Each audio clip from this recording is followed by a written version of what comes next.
একের পর এক অপকর্ম ফাঁস হচ্ছে সাবেক পররাষ্ট্রমন্ত্রী হাসান মাহমুদ ও আওয়ামী লীগের সাধারণ সম্পাদক ওবায়দুল কাদেরের কেশিয়ার নিশাত দস্তগীর ও তার সহযোগীদের। আওয়ামী শাসন আমলে এমন কোনো দুর্নীতি নেই যা তিনি করেননি।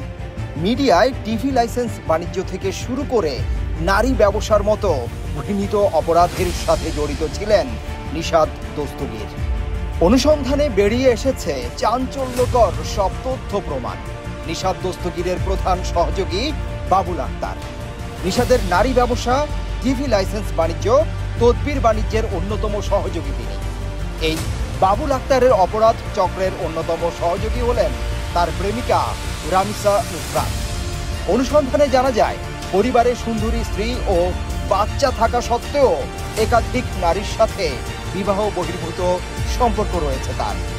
বাবুল আক্তারের প্রেমিকা ও অন্যতম সহযোগী রামিসা আক্তার বিভিন্ন মন্ত্রণালয়ে তদবির বাণিজ্যে ব্যবহৃত নারী মডেল থেকে উঠতি নায়িকাদের অর্থের বিনিময়ে কাজে লাগাতেন। একজন কর্মচারী হয়ে টিভি চ্যানেলের উপকরণ চুরি করে এখন গ্রিন টেলিভিশনের মালিক হওয়ার দুঃস্বপ্ন দেখছেন বাবুল আক্তার নামের ওই ব্যক্তি।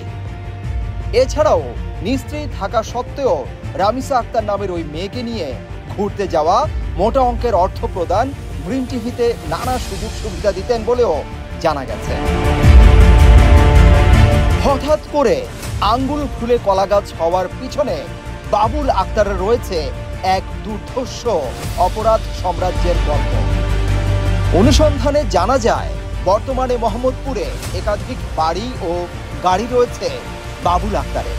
তিনি যে প্রতিষ্ঠানে যান সেখানেই লাগামহীন দুর্নীতি করে চাকরিচ্যুত হন, এমন অভিযোগ রয়েছে তার বিরুদ্ধে। দেশের আপামর সাধারণ মানুষের দাবি উঠেছে এই কুখ্যাত সন্ত্রাসীকে আইনের আওতায় এনে দৃষ্টান্তমূলক শাস্তির ব্যবস্থা করা। রামিসা ও বাবুল আক্তারের পরবর্তী সিরিজ পেতে আমাদের সাথেই থাকুন। ডেস্ক রিপোর্ট, প্রতিদিনের বাংলাদেশ।